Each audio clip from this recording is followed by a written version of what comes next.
어제 복음반 오랜만에 오는데 제가 예전에 왔을 때는 에 비해서 굉장히 사람들도 많이 계시고 예, 또 그래 많이 계셔가지고 좀 떨리기도 한데 또 참 좋다. 복음 말씀 듣기 위해서 이렇게 또 많이 또 이렇게 많이 계시구나 생각이 들어서 또 오늘도 또 어떤 마음으로 한 분 한 분 오셨는지는 제가 다 알지는 못하지만 또 계속 이 자리에서 이제 복음 말씀을 많이 들어오셨으리라 생각을 합니다. 근데 이 복음이 이제 우리가 한 사람 한 사람이 살아가고 안고 살아가는 이런 여러 가지 문제나 이런 어려움들이 있는데 그런 어려움들을 우리를 짓고 창조하신 하나님이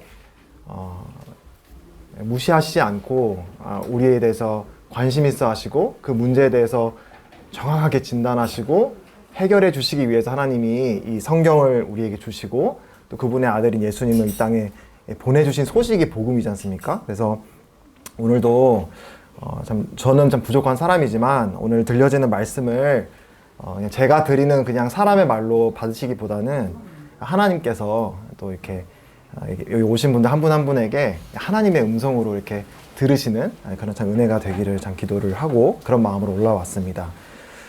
그러니까 오늘 함께 볼 본문이 있는데요. 혹시 성경을 다 갖고 계신가요? 예, 성경책을 갖고 계시면 오늘 성경 요한복음을 9장을 함께 보게 될 것 같습니다. 그래서 성경 갖고 계신 분들은 이제 9장을 펴주셔서 오늘 긴 본문은 아니고 짧은 본문인데 그 요한복음 9장은 이제 앞부분을 보면서 우리 주님이 우리에게 어떤 사랑을 베푸셨는지 또 우리에게 어떤 목적을 가지고 우리에게 찾아오셨는지 이런 것들을 오늘 나누고자 합니다.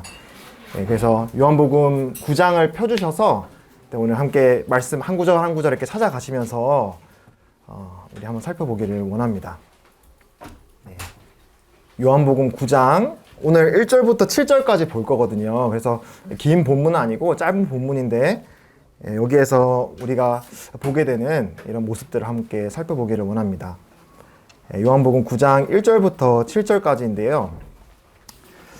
근데 이제 여기에 이제 이 요한복음 9장이 긴 본문인데 이제 여기는 한 맹인이 나와요. 맹인에 대한 이야기가 나옵니다. 그래서 이 9장은 한 맹인이 예수님을 만난 사건을 다루고 있는 이야기인데 근데 이제 예수님 이제 1절에 어떻게 얘기를 하고 있는지 한번 살펴보겠습니다. 1절에 예수께서 길을 가실 때에 날 때부터 맹인된 사람을 보신지라 라고 하는 말씀으로 시작을 합니다. 예수님께서 길을 가시면서 태어날 때부터 보지 못하는 그런 한 맹인을 만나셨다라고 얘기를 하십니다. 근데 이제 오늘 이야기를 말씀드리기 전에 성경에는 많은 기적이 나오거든요. 하나님께서 또 우리 예수님께서 병든 사람들을 고치시고 또 때로는 이제 죽은 사람들을 살리시기도 하는 이런 놀라운 기적들을 이렇게 보이시는데 우리가 이런 성경의 기적들이 나올 때 이 기적들이 왜 기록이 되었을까? 이거를 우리가 먼저 알면 참 도움이 될 것 같습니다.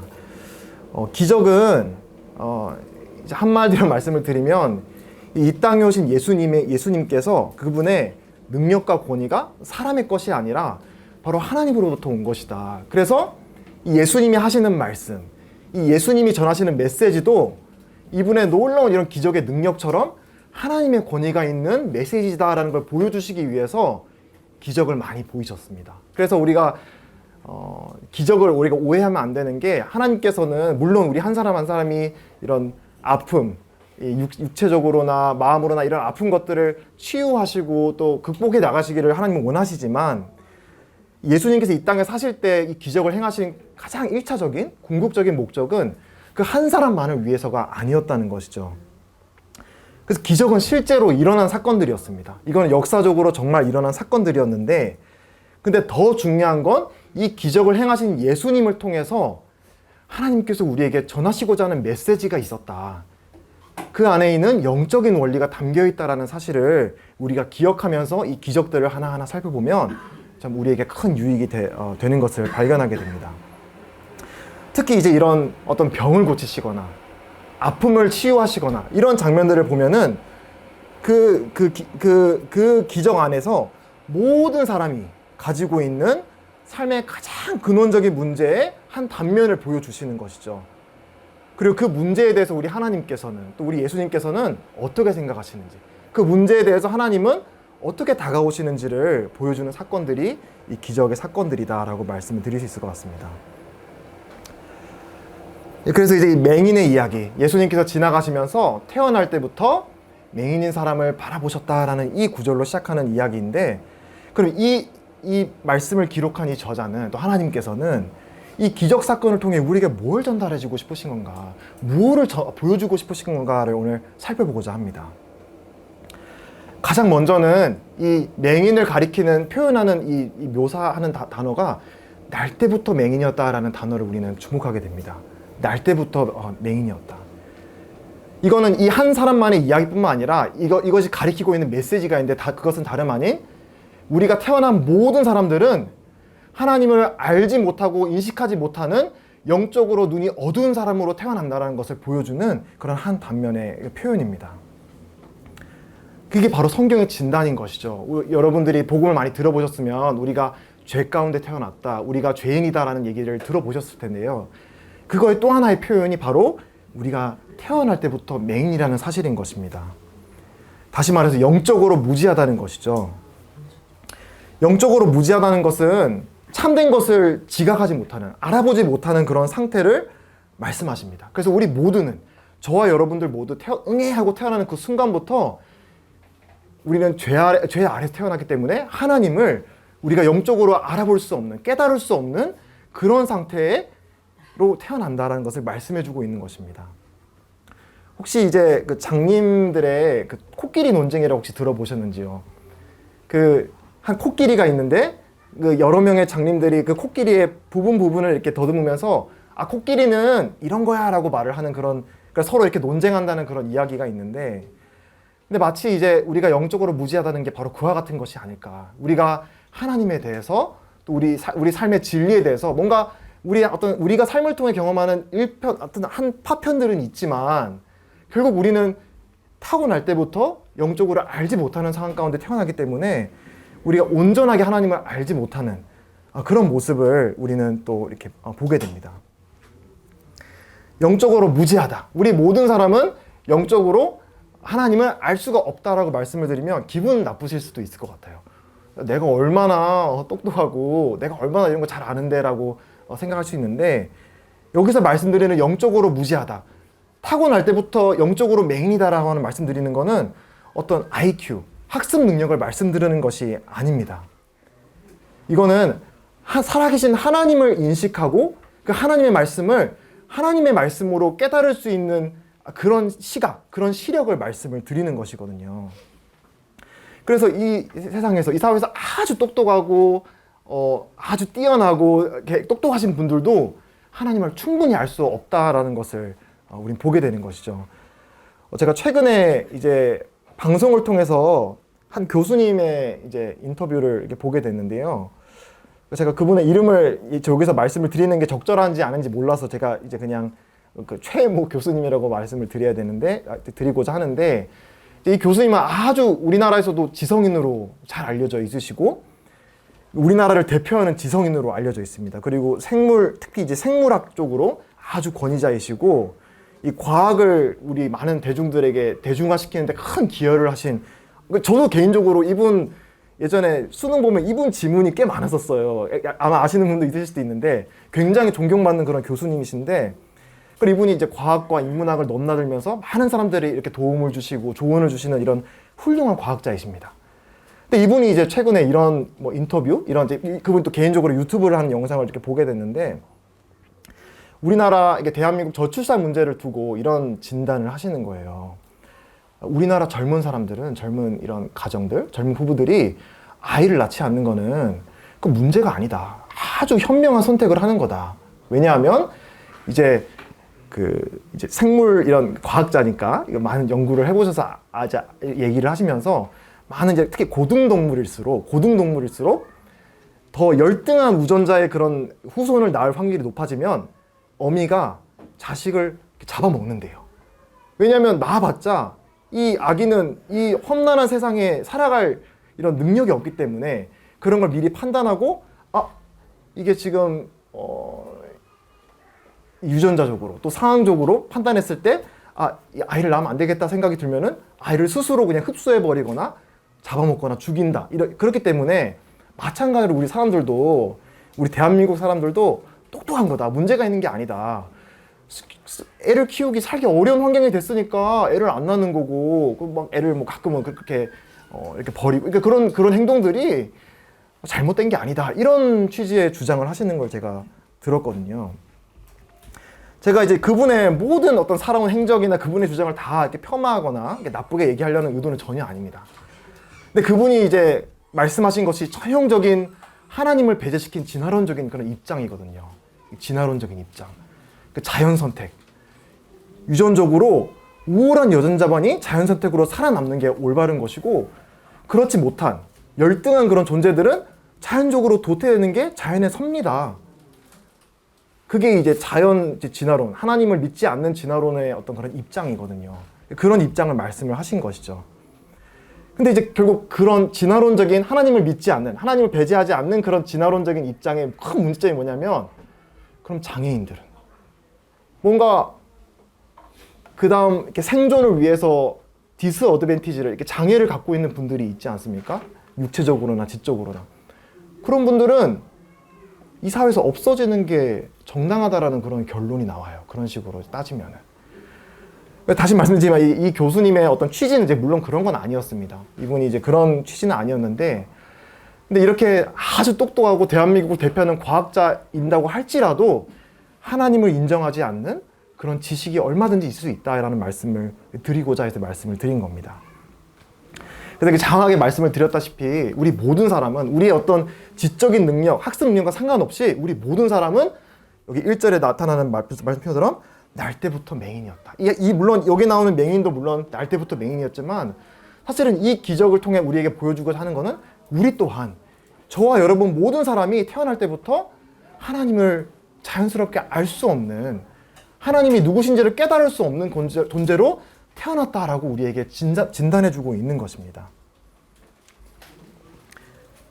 그래서 우리는 스스로의 힘으로 하나님과 그분의 진리를 깨달을 수 없는 그런 우리의 타고난 죄성이 있다라는 그런 말씀을 우리는 이걸 통해 배울 수 있습니다.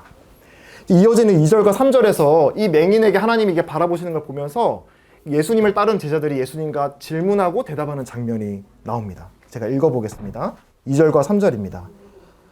제자들이 물어 이르되 랍비여, 이 사람이 맹인으로 난 것이 누구의 죄로 인함이니이까? 자기니이까 그의 부모니이까? 예수께서 대답하시되 이 사람이나 그 부모의 죄로 인한 것이 아니라 그에게 하나님이 하시는 일을 나타내고자 하심이라. 우리는 여기 2절에서 제자들이 질문하는 걸 볼 수 있어요. 이 사람이 이렇게 태어날 때부터 이렇게 눈이 안 보이는 거 도대체 누구 잘못이에요? 누구 죄 때문에 이렇게 된 겁니까? 라고 예수님에게 묻고 있는 것이죠. 근데 이 제자들의 질문이 비단 제자들의 질문인 것이 아니라 바로 우리 많은 사람들이 우리가 살아가면서 이제 맞닥뜨리는 문제나 이런 고통의 문제에 대해서 우리가 던지는 질문하고 너무나 유사한 것 같습니다. 우리도 어떤 이해할 수 있는 문제와 고통을 맞닥뜨리게 되면 바로 나오는 그 한마디, 왜? 이런 일이 왜 일어나지?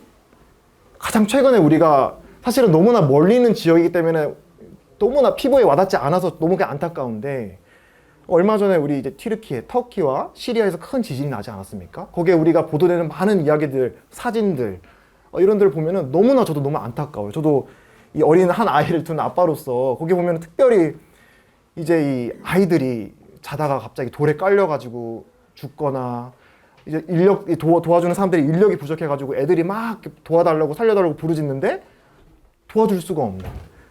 게다가 이제 터키 같은 경우는 많은 유엔의 이런 구호가 간다고 하는데요. 시리아는 지금 안에 내전이 많이 일어나고 있어서 정부에서도 그런 걸 잘 돕지 않고 많은 그런 아이들과 이런 깔려있는 사람들이 아직도 죽어가고 있고 구조를 받지 못하고 있다고 합니다. 그 어린애들이 무슨 잘못이 있다고 이런 생각이 들더라고요. 저도 그 어린아이들이, 우리 사회에서도 가끔 그런 일들이 일어나지 않습니까? 그 젊은 사람들이, 어린 사람들이, 또 우리가 생겼을 때 너무나 무고한 그런 사람들이 병에 걸리고 죽고 하는 그런 모습들을 보면서 왜? 이런 일이 왜 일어나는 것이지? 도대체 누가 무슨 잘못을 했다고? 이게 바로 우리 사람의 뿌리 깊이 우리 마음속에 자리 잡고 있는 질문이기도 합니다. 그리고 우리가 가지고 있는 큰 이제 사실은 그런 질문의 전제가 되는 통념은 바로 이제 뿌린 대로 거둔다는 그런 전제가 깔려 있는 것이죠. 내가 뭔가 잘못된 일을 했으면 잘못된 결과가 나오는 것이고, 그렇지 않고 내가 착한 일을 했으면 좋은 결과가 나에게 나타나는 것이고, 이런 이제 불교 용어로는 업이라 그러나요? 업보라 그러나요? 인과응보. 그런 원리가 우리 마음속 뿌리 깊이 박혀 있기 때문에 우리가 살아가면서 그렇게 잘못하지 않은 것 같은데 뭔가 어려움을 겪게 되면 나에게 이런 일이 왜 일어났을까? 저분에게 저런 일이 왜 일어났을까라는 질문을 우리 사람들이 던지게 되는 것이죠. 그리고 이런 뿌리 깊이 박혀있는 우리 사람의 그런 본질적인 질문, 왜? 이게 누구 때문인데? 라고 하는 그 질문이 우리 첫사람 아담과 하와에게서도 우리는 발견할 수 있습니다. 혹시 이제 성경을 좀 읽으신 분은 아실지 모르겠는데, 아담과 하와가 처음 범죄하고 나서 했던 행동 가운데 남탓한 게 혹시 있으셨던 거를 아실지 모르겠습니다. 하나님께서 내가 왜 너에게 따먹지 말란 그 선악과를 따먹었느냐라고 물었을 때 아담이 뭐라고 대답을 했나요? 하나님이 저 여자가 저한테 줬어요 라고 대답을 했죠. 여자는 뭐라고 했나요? 자기 잘못이라 했나요? 이 뱀이 나를 꼬드겨서 제가 이 선악과를 따먹었어요 라고 또 뱀 탓을 했죠. 바로 우리 사람이 죄를 가지고 나면서부터 이제 그냥 우리가 가지고 있는 기본 옵션인 것 같아요. 자기 잘못에 대해서, 어떤 문제와 사건에 대해서 누구의 탓을 찾고 싶은 그런 마음을 우리는 늘 가지고 있는 것 같습니다. 근데 이제 우리가 주목해야 될 건 이런 본질적인 우리의 질문이 아니라 그 제자들의 질문에 대한 예수님의 대답인데요. 여기 제자들은 누구 때문입니까? 그 사람 때문입니까? 부모 때문입니까? 누구 탓입니까? 라고 질문을 했다면 예수님께서는 뭐라고 대답을 하시나요? 누구 때문이라고 대답을 하시나요? 하나님의 일을 나타내시고자 이 일을 허락하셨다라고 말씀을 하십니다. 이거는 우리가 얼핏 보면 그냥 넘어갈 수 있는 문제지만 아주 놀라운 그런 국면의 전환이 아닐 수 없습니다. 이 사람들은 이 문제와 어떤 고통의 원인에 대해서 예수님께 물었는데 예수님께서는 그 문제와 고통의 목적을 대답하셨습니다. 성경은 우리 이 세상에 만연한 앞에서 제가 말씀드린 많은 그런 우리의 고통과 문제가 있는데 이런 문제 하나하나가 다 누구 때문이고 뭐 때문이고 네가 뭘 잘못했고 저 사람이 이런 거 잘못해서 그런 문제들이 생겼다라고 성경은 말씀하시지는 않습니다. 어떻게 보면 많은 경우 우리가 겪고 있는 이 아픔과 고통에 대해서 침묵하고 계세요. 성경은. 다만 이제 아까 말씀드렸다시피 이 모든 문제의 근원, 시작점이 이 아담과 하와의 범죄에 있었다라고는 말씀을 하시지만 우리가 일상 속에 겪는 이런 고통이나 문제에 대해서 누구 때문이고 하시지 않습니다. 그래서 우리가 이 성경을 들고 너 이거 말씀 있어, 너 이거 잘못했어, 너 이거 너 아니야, 너 잘못했어, 이렇게 만약에 성경을 사용을 한다면 이 성경의 취지에 대해서 아주 잘못 사용을 하고 있는 것이죠. 성경은 이런 우리의 삶의 문제와 이런 고통에 대해서 부인하지 않습니다. 마치 우리가 살아가는 세상이 막 꽃동산이고 아름다운 세상 이렇게 말씀하시지 않아요. 우리가 겪고 있는 안고 살아가는 그 고통과 문제의 그 본질에 대해서 있는 그대로 그냥 직시하고 인정하고 우리에게 그냥 말씀해 줍니다. 그게 바로 성경인 것이죠. 그리고 합리화하시지도 않습니다. 그리고 더 놀라운 것은 우리가 살아가면서 우리가 싫든 좋든 인정할 수밖에 없는 우리가 지금 맞닥뜨리고 있는 이 문제, 삶의 문제들, 고통의 문제들에 대해서 이거에 대한 원인을 말씀해 주시는 것이 아니라 이해할 수 있는 고통에 내가 지금 이 순간 이곳에 살고 있는 데에 대한 하나님의 목적에 대해서 하나님이 내가 왜 이 자리에 있는가, 내가 왜 이런 일을 겪어야 되는가, 내가 왜 이런 사람을 만났는가, 이 세상에 왜 이런 일이 있는가에 그걸 통해 하나님이 이루시고자 하는 하나님의 목적을 성경은 말씀해 주고 있다라고 저는 믿습니다. 그래서 이거는 우리가 어떤 문제와 우리 자신 삶, 또 우리 세상의 어떤 문제를 바라보는 관점을 완전히 바꿔놓는, 이 패러다임을 완전히 바꿔놓는 그런 관점입니다. 누구 때문이다, 어떤 원인 때문에 이렇다, 누구의 탓이다 라고 말씀하는 게 아니라 심지어는 이런 나의 문제와 고통을 통해서 하나님이 무슨 목적을 이루시고자 하는가라는 것이 성경의 관점인 것이거든요. 그래서 아까 방금 제가 말씀드린 예수님이 말씀하신 이 한마디, 이 한 표현, 그에게서 하나님이 하시는 일을 나타내고자 하신다. 그에게서 이 사람만을 말씀하시는 걸까요? 아니죠. 저와 여러분, 이 세상에 살아가는 모든 사람들에게 해당되는 말씀입니다. 저와 여러분들을 통해서 하나님이 하시는 일을 나타내고자 하는 것이 바로 예수님 우리를 지으시고 우리에게 이런 일들을 허락하시고 우리가 이 땅에 살아가는 목적이다라고 말씀을 하십니다. 그래서 이 하나님의 목적이라고 하는 이 단어에 배제되는 그 어떤 것도 없습니다. 우리가 왜 여기에 태어났는가? 왜 우리가 지금의 부모님에게서 태어났는가? 나에게는 왜 이런 가족이 있는가? 내 옆에는 왜 이런 친구가 있는가? 나는 왜 이런 사회적 지위와 이런 뭐 재력과 돈이 얼마나 있고 이런 제가 지금 겪고 있는 모든 환경들이 예수님께서 왜라고 말씀하시기보다는 그래서 그걸 통해 하나님의 목적이 있다라고 말씀을 하시는 것이죠. 그리고 심지어는 이 성경에서 말씀하는 죄, 또 우리가 정말 겪고 싶지 않는 고통, 지옥, 사탄, 이거 왜 있나요? 하나님 우리 사랑하시는데 하나님의 목적 때문에, 하나님이 이걸 통해 이루시고자 하시는 일이 있기 때문에 하나님께서 이 모든 일들을 허락하셨다라고 예수님께서는 이 짧은 기적의 사건이지만 우리들에게 말씀해주고 있는 것이죠.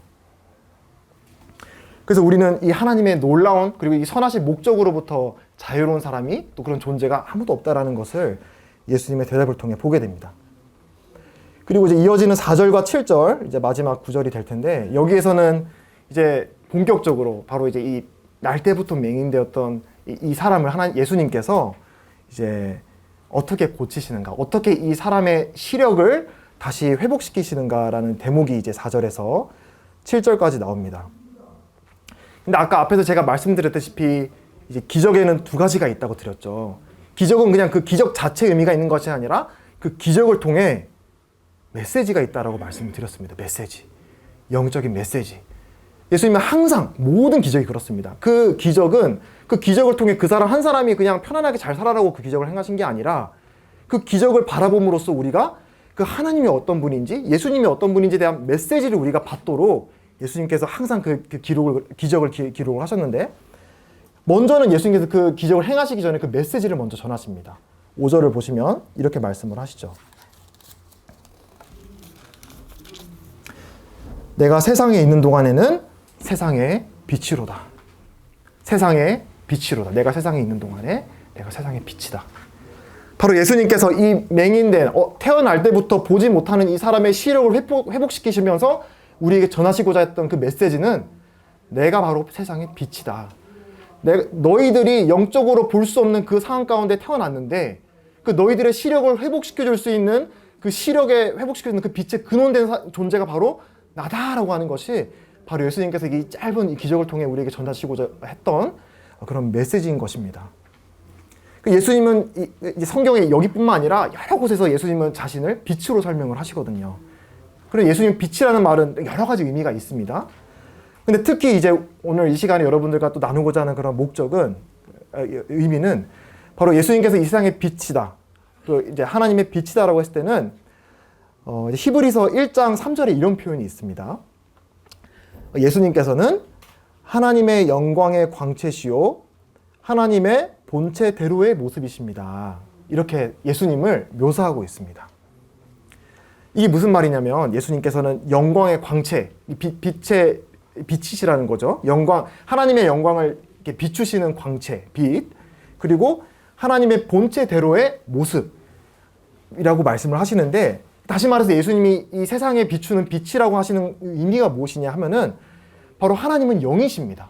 성경에서 누차 말씀하지만 하나님은 우리의 눈으로 볼 수 없는 영이신데, 그 영이신 하나님께서 우리는 너무나 영적으로 어두워져 있기 때문에 하나님을 볼 수 없는 사람으로 태어났다라고 말씀을 드렸습니다.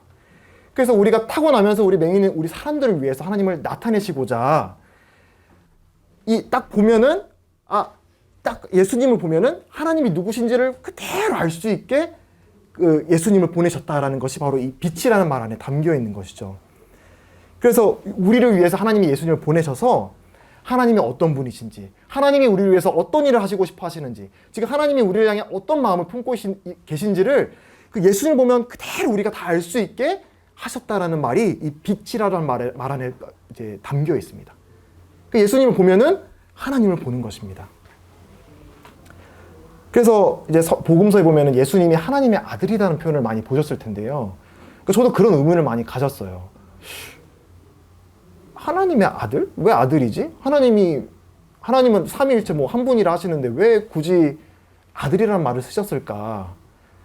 하나님이 예수님을 낳은 거란 얘기인가? 이런 의문을 가진 적이 있었는데, 바로 이제 하나님이 결국 우리 사람의 언어를 쓰셔서 우리에게 전달하셨던 것이죠. 근데 이 하나님의 아들이란 표현 안에 담겨 있는 말이 바로 아까 방금 말씀드린 예수님의 빛되심. 예수님이 바로 하나님의 영광의 광채시고 하나님의 본체 그대로의 모습을 나타내시는 분이다라는 말 안에 하나님의 아들이란 표현이 담겨 있는 것입니다. 그래서 아버지가 하나님이시기 때문에 하나님의 아들이신 예수님도 그 하나님의 모든 신성을 다 그 예수님이 가지고 계시다라는 의미가 되는 것이죠. 저한테는 이제 그 3살인가? 갑자기 나이가 생각이 안 나네요. 깐난 애기가 있어요. 아들이 한 명 있는데, 이제 보신 분도 있고 안 보신 분도 있을 텐데 되게 저랑 닮았어요. 안타깝게도. 엄마를 닮았으면 좋았으련만. 근데 이제 아빠를 굉장히 닮아서 이렇게 보면은 뭐 누가 가르쳐주지 않아도 이름이 승우인데 딱 승우 보면 명진이 아들 같이 생겼어요. 그래서 딱 승우 보면 쟤는 명진이 아들이구나 라고 이제 알 수 있는데, 이제 이게 적절한 예인지는 모르겠습니다. 완전한 예는 아니겠죠. 아닌데 예수님을 바라보면 그 아버지신 하나님이 누구시구나라는 거를 사람들이 알 수 있다라는 표현인 것이죠. 하나님의 아들이란 말이에요. 하나님의 은혜입니다. 사람은 영적으로 볼 수 없기 때문에 우리가 볼 수 있는 이 육신의 몸으로 이 땅에 오신 거예요. 우리에게 보여주시려고. 하나님이 어떤 분인지를. 너무나 감사하지 않습니까? 그 하나님의 은혜로서 이 하나님의 아들이신 예수님을 하나님의 모습 그대로를 나타내시는 분으로서 우리에게 보내주신 것입니다. 그래서 요한복음에 이 빌립이라고 하는 한 제자가 예수님께 이렇게 물었습니다. 주님, 우리에게 아버지를 보여주십시오. 하나님을 보여주십시오. 이렇게 물으자 예수님이 이렇게 대답하셨어요. 너가 어찌 나랑 이렇게 오래 있었는데 아버지를 보여달라고 하느냐. 나를 본 사람은 아버지를 보았느니라. 그런데 어찌하여 우리에게 아버지를 보여주십시오라고 말하느냐라는 이제 말씀이 이제 요한복음 14장에 나오는데, 이 대화를 통해서 우리는 알 수 있는 것이죠. 우리가 보이지 않는 하나님을 보여주시오라고 하는 말씀에 대한 대답은 하나님이 보여줬다. 나의 모든 신성과 나의 모든 어떠함을 이 나의 아들인 예수 그리스도 통해 너희들에게 보여주지 않았느냐. 이 예수님을 보고서 왜 나를 또 보여달라고 하느냐라는 것이 하나님의 대답입니다.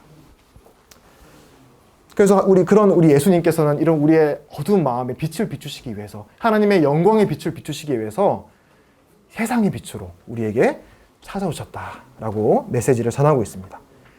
그리고 이제 이어지는 6절과 7절에서 이제 예수님께서 이 눈을 볼 수 없는 이 사람의 시력을 회복시키는 이런 놀라운 기적이 나오는데, 이 방식이 아주 이상합니다. 보면은 이제 땅에다가 침을 뱉어서 이제 물기를 만들어서 이렇게 막 흙을 이제 짓이겨가지고 이 흙을 딱 눈앞에 붙인 다음에 가서 이제 실로암 연못에 가가지고 눈을 씻어라.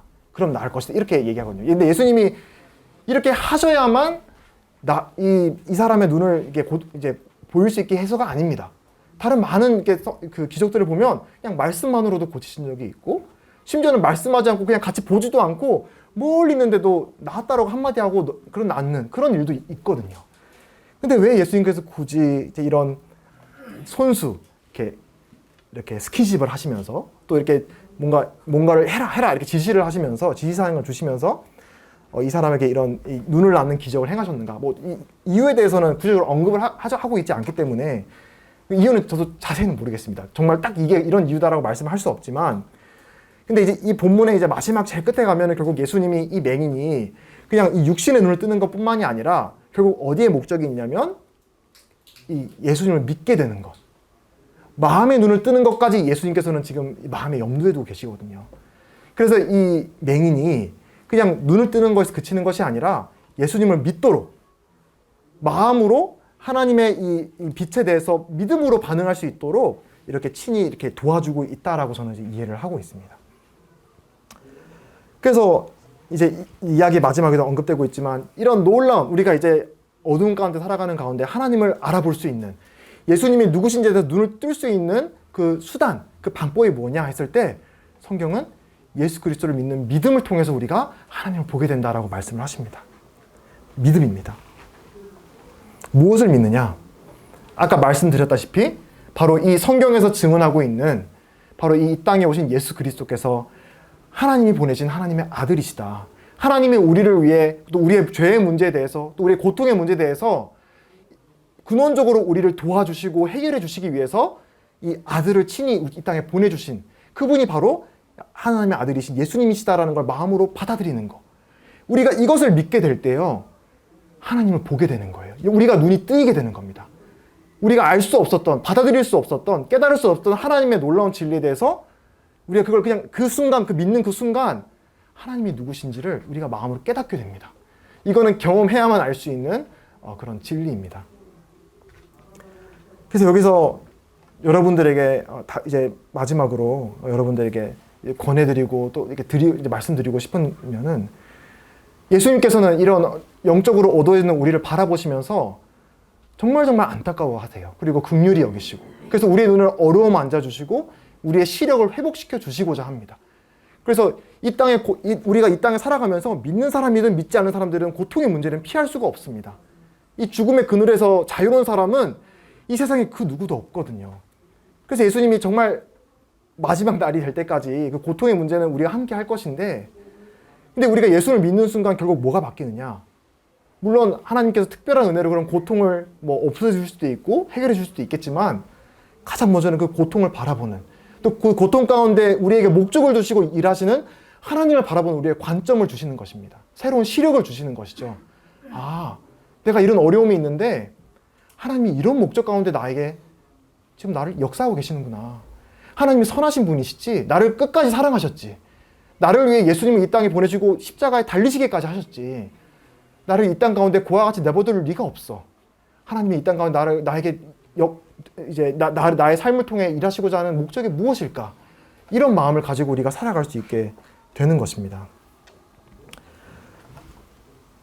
이제 1절을 이제 마지막으로 다시 한번 돌아가서 예수님의 이 맹인을 향해서 바라보는 도입부에 좋은 표현이 있는데, 예수께서 길을 가실 때에 날 때부터 맹인된 사람을 보신지라라고 얘기를 했습니다. 우리 사람들은 볼 수 없습니다. 보지 못합니다. 하나님이 누구신지를 알지도 못하고 깨닫지도 못합니다. 근데 그럼에도 불구하고요, 우리 예수님은 그 맹인인 사람을 먼저 보셨어요. 우리의 모든 것을 꿰뚫어 아실 수 있는 그 눈으로, 또 사랑의 눈으로, 긍휼의 눈으로 이 맹인을 바라보셨습니다. 그리고 지금 여기 있는 우리 저와 여러분들을 향해서도 예수님은 절대 무관심하시지 않으십니다.